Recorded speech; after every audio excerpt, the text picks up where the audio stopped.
क्रांतिकारी जय भीम, नमो बुद्धाय. मातंग समाजातून कुणी म्हणलं नव्हतं एक 60-70 वर्षानंतर कुणीतरी गोऱ्या पानतोंडाचा नेता तयार व्हावा, आमच्या समाजाचा पुढारपण त्यानं करावं, आमच्या समाजाला ह्याची गरज आहे.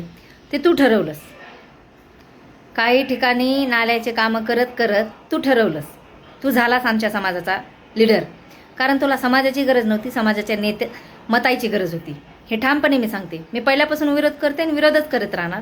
तुम्ही 4-5 डोक्याला चांगले पण होते. बाबासाहेब सांगणारे भले चांगले होते, मंचावर बसणारे त्यांना ऐकायला आम्हाला खूप भारी वाटायचं त्यांच्या तोंडातून बाबासाहेब. पण ते सध्या तुझ्यासारख्या नासक्या कांद्याच्या नादी लागून सडले.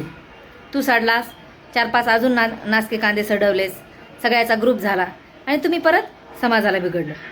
आम्हाला गरज नव्हती आरक्षणाची, आम्हाला गरज होती एकीची, बाबासाहेबाच्या महार समाजाची. ज्या महार शब्दाचा तुम्हाला त्रास होतो त्या समाजाची. ह्या बुद्ध समाजाच्या हाताखाली मातंग समाज एक लहान भाऊ म्हणून राहत होता. वेळोवेळी सांगितलं मी, पण काही फरक पडला नाही. तुझ्या एका चमच्याने मला माझ्या पहिल्या व्हिडिओला कमेंट केली, मला फोन केला की तू आम्हाला सांगू नको की आम्हाला आमचा नेता हवा आहे की नाही. त्या दिवशी मी त्याला सांगितलं होतं की भविष्यामध्ये ही गोष्ट लय घातक ठरणार आहे. तुमचं काय झालं? तुमच्या नेत्याने पोट भरलं का नाही? त्यानं गडगंज पैसा झाला. RSSनं पुरवला, कोणा दलालानं पुरवला, सगळ्या जगाला माहिती. त्यांना भागून घेतलं. पण नुकसान झालं मातंग समाजाचे, बांधवांचं, समाजाचं. कष्ट करून खाणारे होते रे. कुणी बाबासाहेबाचं गुण गाऊन पोट भरत होतं. अंधारात का होईना पण एकी होती नाही. तुम्ही उजागर केली, दुवा निर्माण केला. 100 वेळा सांगितलं 4% आरक्षणापेक्षा घरोघरी जाऊन, गावोगावी जाऊन समाजाला अंधश्रद्धेतून बाहेर काढा. अंधश्रद्धेत आपला समाज नंबर 1ला आहे. मी ज्या लोकात राहते ते लोक मला पुरेपूर माहिती आहेत. हे सांगत होते मी. अंधश्रद्धेनं आपला समाज गारठून गेलेला आहे.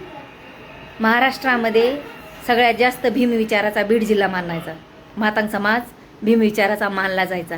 तुमच्या माहितीसाठी सांगते, महाराष्ट्रातून फक्त बीड जिल्ह्यातच माजलगाव, बीड जिल्हा, हे सगळा एरिया, ह्या एरियामध्येच फक्त मातंगांनी उठाव घेतला आहे. आणि ह्या मातंगांनी ह्या RSSच्या दलालाच्या नादी लागून उठाव घेतला. इतर कोणाला आहे? धाराशिव, सोलापूर, लातूर, काल मालेगाव. अरे किती मातंग समाज बाहेर पडतोय आता बाबासाहेबाच्या विचारात राहण्यासाठी. म्हणजे तुम्ही 4-5 दलालांनी मिळून फक्त एवढ्या समाजाचंच वाटोळ केलं. बीड जिल्ह्यातले चांगले मी म्हणणारे पुढारी तुमच्या नादी लागून भ्रष्ट झाले. मला ही गरज होती सांगायची. पोटावर पाय दिले तुम्ही लोकांच्या. गाणे म्हणून 4 भजनं करून काय ना काय समाज जगत होता का नाही? बाबासाहेबाचे गुण गाऊन. कशाला? कोण म्हणलं होतं तुम्हाला आमचा नेता हो म्हणून? तुला अजूनही सांगते, गप गुमान माघार घे. तुला तर आरक्षण भेटतच नाही. काळ्या दगडावरली रे गाई. माघार घे, कुठंतरी जा. तुला लय हिंदू मातंग झालास ना तू, कुठंतरी एखाद्या हिमालयावर जा तप कर, तुला पावनते. आम्हाला कवाच 14 एप्रिललाच बाप पावलेला आहे आमचं स्वातंत्र्य झालेलं. आम्हाला गरज नव्हती तुझी. बळच आमचा नेता झालास. तुला कुणी आमचा नेता हो म्हणलं नव्हतं. काळ्या तोंडाच्या सारा समाजाचं वाटोळ केलंस. आणि ते आता कुठला तो नातेवाईक बी आलाय, ते बी राहिलं सायलं भटकून टाकायलाय. बिना पाण्याचीच पेतन काय बी बोलतंय, मारणे ग म्हणतंय. चला निघा तुम्ही, 4-5 निघून जा कुठं बी. माझा समाज बाबासाहेबाच्या परत एकदा चरणावर येईन, बाबासाहेबाच्या समाजाच्या सोबतीला येईन भविष्यामध्ये. पण तुम्ही फक्त राहू नका, तुम्ही कुठं बी निघून जा. जय भीम, जय संविधान. करा आता काय ट्रोल करायचं ते, काय शिवाय द्यायच्या त्या देत नाही मी तुम्हाला.